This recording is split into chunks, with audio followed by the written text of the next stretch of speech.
fait, moi j'ai eu un cancer très agressif à l'âge de 27 ans et c'était il y a 5 ans et c'est vrai que je me suis souvent sentie un peu seule à l'hôpital, tout ça. Et quand j'allais sur les réseaux sociaux ou sur internet, c'est vrai que tout ce que je voyais c'était assez glauque, effrayant.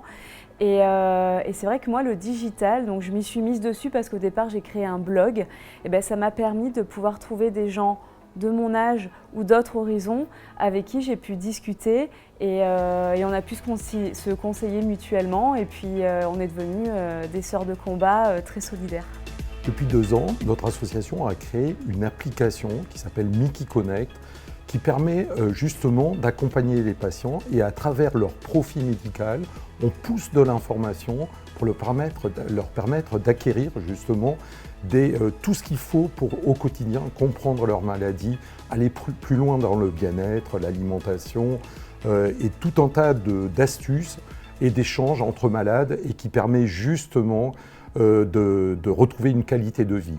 Donc le digital est vraiment synonyme à la fois de qualité de vie. Le digital permet un contrôle de qualité de la séance de dialyse à domicile sans avoir les contraintes de la séance dans le centre, à savoir les contraintes horaires principalement.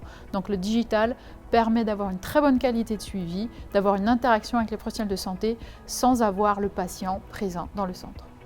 La dialyse à domicile apporte une très grande souplesse pour les patients puisque en fait la technique devient une routine dans leur vie quotidienne.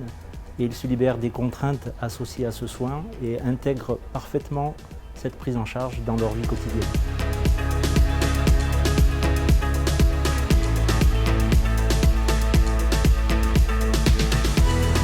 En fait, au travers du blog et des réseaux sociaux, j'ai vraiment réussi à créer une vraie communauté.